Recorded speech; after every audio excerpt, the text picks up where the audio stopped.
Baik, bismillahirrahmanirrahim. Assalamualaikum warahmatullahi wabarakatuh. Waalaikumsalam warahmatullahi wabarakatuh. Sahabat Ermol TV, ini cukup spesial hari ini di Ermol TV kedatangan Ibu Andi Neni dan Pak Hari Sasongko. Sehat-sehat Pak? Amin. Ibu ya, sehat semua ya. Ini Pak Hari ini sudah 80 tahun tapi masih seger ini. Insya Allah. Ini bisa jadi contoh buat kita semua. Ibu Andi, kita akan membahas situasi terkini di negeri kita tercinta. Betul. Berbulan-bulan, bahkan kalau mau ditarik panjang bertahun-tahun ini ada polemik yang membuat gaduh dan akhirnya netizen juga terpecah. Betul. Pro kontra, tapi yang netral juga ada.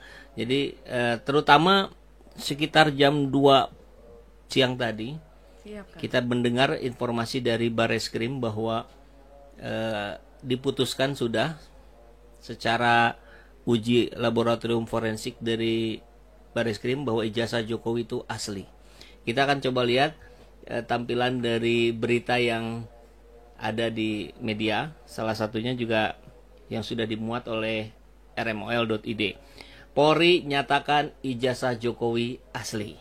Atas nama Joko Widodo dengan NIM 1681 KT Fakultas Kehutanan UGM pada tanggal 5 November 1985 yang telah diuji secara laboratoris berikut sampel pembanding dari 3 rekan pada masa menempuh kuliah Fakultas Kehutanan UGM meliputi bahan kertas, pengaman kertas, teknik cetak, tinta tulisan, tinta tulisan tangan, cat stempel, dan tinta tanda tangan milik dekan dan rektor. Dari peneliti tersebut, maka antara bukti dan pembanding adalah identik atau berasal dari satu produk yang sama. Nomor 14 tercantum nama Joko Widodo terhadap orang tersebut telah dipastikan keasliannya melalui keterangan staf perpustakaan.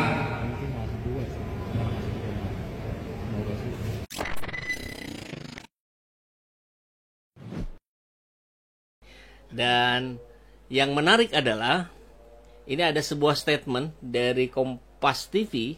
Kita mau coba tayangkan dulu sebentar ya, sekitar silakan. 30 detik. Ujungnya ini kan nanti menurut saya ujung-ujungnya nanti ijazah Jokowi dinyatakan asli. Ujung-ujungnya ini nanti. Ya, pertama polisi punya laboratorium forensik. Dia bisa mengatakan semua kertasnya asli. Semua hurufnya asli. Yang dipersoalkan kan di luar ini kan hurufnya kan.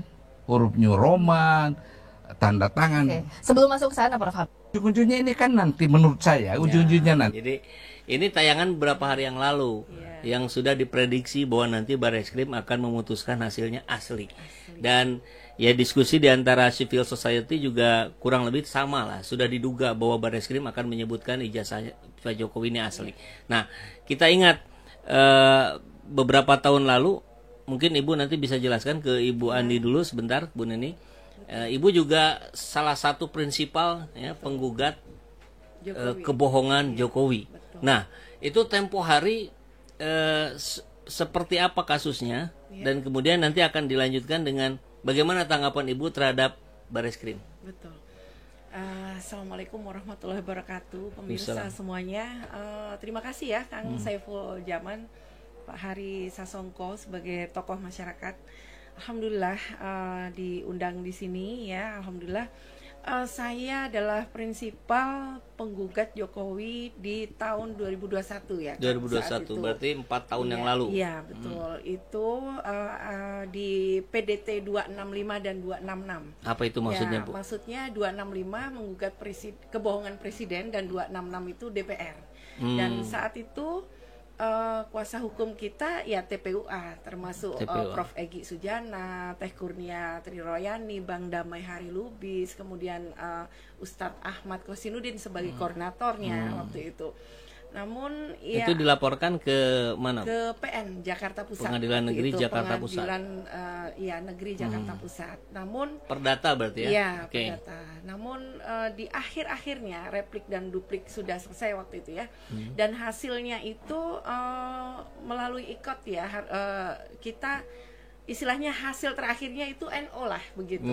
Ya, artinya mungkin dinyatakan itu sudah berakhir, bahkan hakim-hakimnya itu bubar begitu. Oh, yang tempo hari itu ya, tempo hari ini hakim belum selesai itu udah keluar. Iya, sudah bubar sebelumnya. Lalu Ustadz Ahmad waktu itu Hasanuddin menanyakan dan kita buat di suatu tempat replik dan duplik ya waktu itu, dan ya memang hasilnya sama dengan yang hari ini kita dengarkan seperti yang di Bareskrim ini.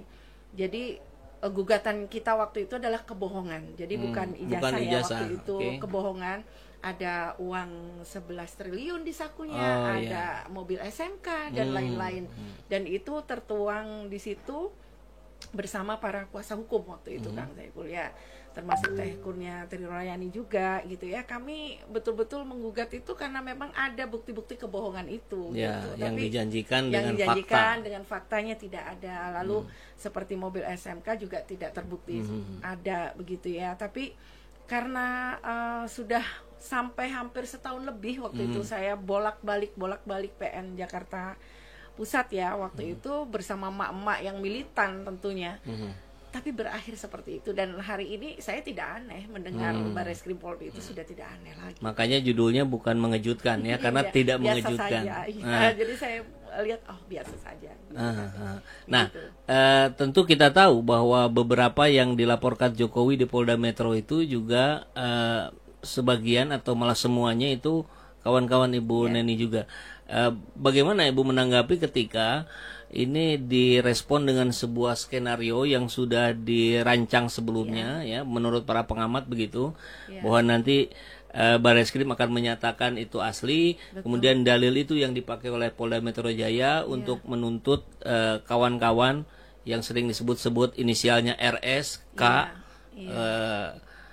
RF dan sebagainya untuk digugat pencemaran nama baik. Bagaimana respon Bu Neni? Ya, kalau pada dasarnya pencemaran nama baiknya itu di mana gitu kan? Beliau-beliau ini kan melihat berdasarkan fakta forensik, kemudian fakta-fakta yang ada begitu ya. Saya juga termasuk ikut di UGM waktu itu, namun dilarang masuk gitu ya. Awalnya bisa 20 orang, ternyata hanya 3 orang.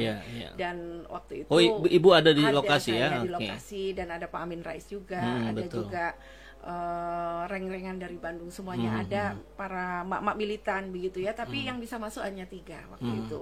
Dan memang mobil TPUA diprediksi dihalangi begitu ya, ada kecelakaan ya, itu yang lain sudah bisa berjalan dan itu tidak bisa berjalan gitu, sehingga memang terhalang dan tidak bertemu dengan yang 3 ini yang sudah menunggu, Pak Dr. Rismon, kemudian Pak Dr. Roy Suryo dan Dr. Tifa. Ini sebentar Ibu, ini ada feedback dari penonton ini. Suara ibunya kurang terdengar jelas, jadi kurang dekat ke mic. Jadi memang harus sangat dekat sekali. Ya, akan saya dekatkan ya. Iya. Gitu. Jadi di Solo pun saya ada dengan mak-mak militan, di Jogja pun kami ada, dan awalnya kami diterima itu kata koordinatornya ya waktu itu disampaikan juga 20 orang. Namun ternyata hanya 3 orang yang bisa masuk begitu. Jadi kami di luar aja, dan bahkan Satpam itu menghalangi kami untuk membuka spanduk waktu itu. Tapi saya tetap buka, dan ada Bang Edi Mulyadi di situ. Bahkan saya sempat di podcast sebentar oleh Bang Edi ya, Bang Edi ya. Alhamdulillah saya sampaikan aja apa adanya, bahwa memang kejadian ijazah ini memang kapan kita harus membuktikan ketika kita tidak mendatangi gitu universitas tersebut gitu. Saya rasa kalau misalnya ijazahnya memang betul-betul asli, kenapa sih nggak ditunjukkan gitu aja? Itu aja. Kok tiba-tiba sekarang Bareskrim yang meneliti, kemudian yang ini, dan langsung dinyatakan asli. Padahal beliau sendiri menyatakan siapa yang mendalilkan itu yang harus membuktikan. Bagaimana kita harus membuktikan? Sementara sesuatunya tidak ditunjukkan begitu. Oke, tapi katakanlah misalkan yang tadi Bu, jadi dalil dari Bareskrim ini yang akan digunakan oleh Polda Metro untuk menjerat rekan-rekan Ibu Neni. Mohon maaf, agak sulit ngomongnya, tapi ya ini harus diprediksi ya, mungkin akan masuk penjara gitu. Nah, apa yang akan Bu Neni lakukan barangkali sebagai rekan?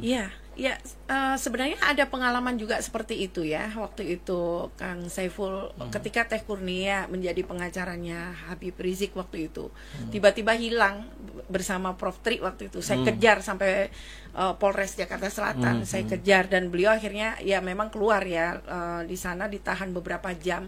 Dan kasus yang seperti ini itu sebenarnya saya sudah nggak aneh, tapi kalau ketika para pengacara lalu para beliau-beliau yang betul-betul sudah melihat seperti ini mau dipenjarakan, saya rasa keadilan di negeri ini di mana gitu loh. Kan beliau punya hak lah gitu, untuk mempunyai hak untuk bersuara. Ingat, pasal 28 ayat 3 itu berhak kita bersuara, baik melalui tulisan, baik melalui pembicaraan, ataukah melalui apa yang harus kita sampaikan begitu.